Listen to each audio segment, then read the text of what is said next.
Netflix has maintained that it will continue providing content to its subscribers in Kenya and the larger African continent based on the lack of proper legislations governing content classification.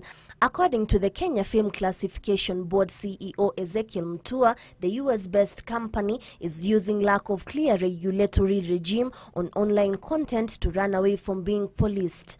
Now, for us, we stand on the same ground, that Netflix content should conform to our values and the rating, so that if you go and subscribe on a movie rated 16, it is 16 of Kenya, not American 16.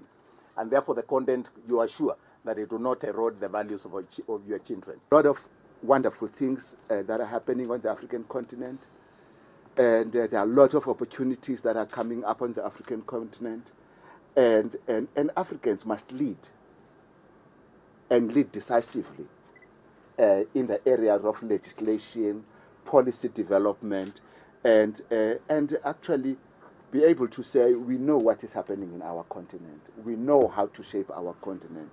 Based on the aforementioned, Mutua says there is need for the continent to take a common approach on online regulations to protect vulnerable groups such as youth and children. The board, according to Mutua, has made strides to tame harmful online content. We are not in a hurry. We think it's a good thing that they are streaming. The question that we keep asking is, what is in Netflix for Kenya? Are they promoting local content? Is there any local movie in Netflix? Because if there is, then that's a good thing.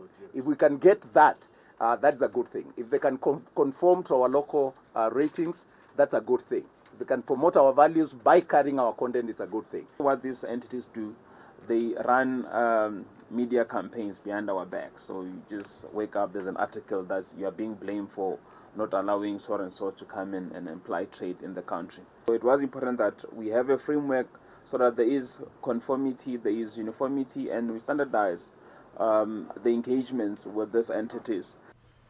Mutua was speaking in Nairobi during the signing of an MOU between the board and the Film Classification Board from South Africa aimed at promoting regional cooperation on the development of the film industry. There's a lot of talent here in Kenya. Writers, filmmakers, actors, actresses, singers, and it's a country with a lot of rich history and a lot of content. So we've always looked at Kenya for inspiration and for guidance. Africa still has got those stories that resonate with humanity, with the human soul, as compared to what we are getting from Hollywood. Hollywood has reached a dead end. They are now creating things from outer space. Juni Karisa for Channel 1 News Hour.